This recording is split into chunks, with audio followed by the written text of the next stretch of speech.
spinning wax, a truly new phone book, and shopping the dinosaur bone aisle at Ward's. Well, it made news this very week and decades past. Here's News 8's Dave McKinley with News 8 Then.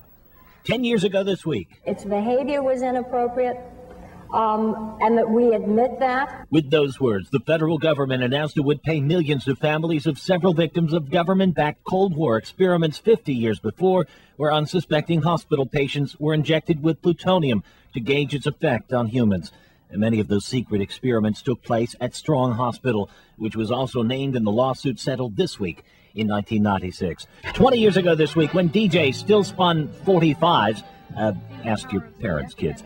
Cornell University students outraged over the Reagan administration's support for drug testing in the workplaces they anticipated soon becoming a part of, staged a protest, gathering a collection of materials which they planned on shipping to the White House. Let's just say those weren't Jell-O shots they were assembling this week in 1986. 30 years ago this week, and 3 years after the work began on the planned community of Ganunda in Wayne County, the first buildable lots were ready for sale. While 4,000 people did eventually move there, that is a far cry from the 100,000 they predicted this week in 1976. 40 years ago this week, 900 tons of phone books brought in on 20 train cars were being delivered throughout the city. This week's News 8 Then Pop Quiz, there was something markedly different about the way numbers appeared in the 1967 Rochester directory. What do you think it might have been? A Thanksgiving Day blaze consumed 2 buildings of the exclusive Allendale School in Pittsford. 150 volunteers were no match for the raging inferno and the fact the buildings were made of wood when Allendale began as a country school for boys in the 1920s. Groundbreaking ceremonies at St. John Fisher for its new science building. Bishop James Carney, who'd founded the college in 1948, turned the first shovel of dirt. And speaking of academics and science, no school year was complete in those days without that much-anticipated field trip to Ward's Natural Science Establishment.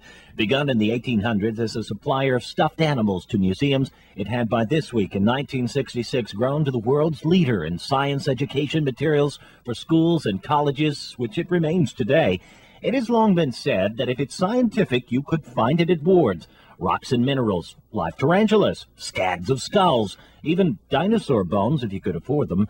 You knew you got there when, at the end of Ridge Road, you saw the big slice of redwood out front, where if you had the time, you could count all 1,200 rings therein, back in the days of News 8 Then.